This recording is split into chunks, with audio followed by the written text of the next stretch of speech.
Now, there was little articulation of Donald Trump's policy for Africa during his presidential campaign, but analysts may say there may be clues to what his foreign policy may look like. Africa 54's Esther Githui-Ewart tells us more. As the leader of the most powerful nation on earth, President-elect Donald Trump's role will be dual, dealing with domestic issues as well as international concerns. During his presidential bid, he was very vocal about political corruption, and perhaps this may shape his policy toward countries that are at war fueled by corruption like South Sudan. I sat down with Brian Adeba, a political analyst on South Sudan, and asked him what a Trump policy may foreshadow for South Sudan. Political corruption is at the core of the problem in South Sudan.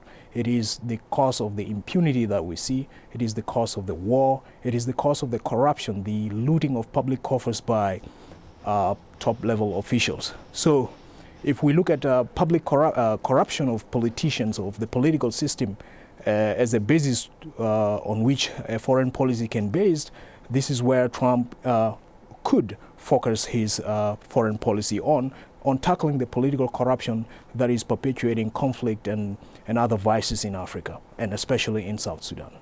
The U.S. Department of State has issued travel advisories against South Sudan, citing ongoing fighting, intercommunal violence, and violent crime. The latest one issued earlier this month. Political analysts and activists for South Sudan say there is a looming genocide in the country, and the peace process has collapsed, resulting in mass displacement of people within the country, while others seek refuge in neighboring countries.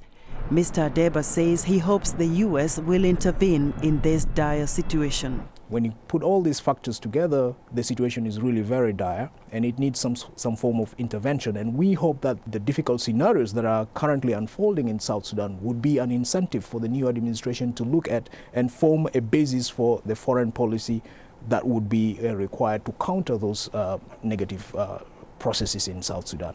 Early this month, the UN Security Council failed to adopt a U.S. draft resolution to impose an arms embargo and further sanctions on South Sudan.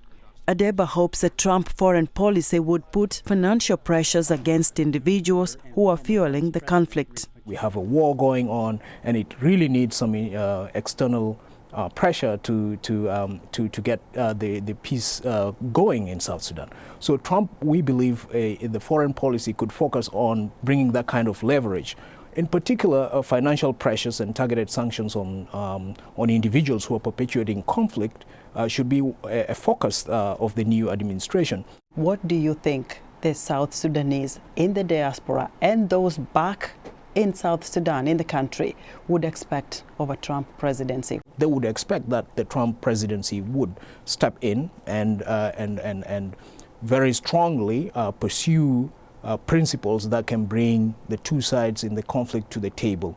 Most Africans hope Trump's success as a prominent businessman who is used to initiating big deals and seeing them to completion will bring that kind of leverage in his policy for Africa, and where necessary and in partnership with the international community, exert external pressure on countries perpetuating political conflict such as South Sudan. Esther Githui-Ewart, VOA News, Washington.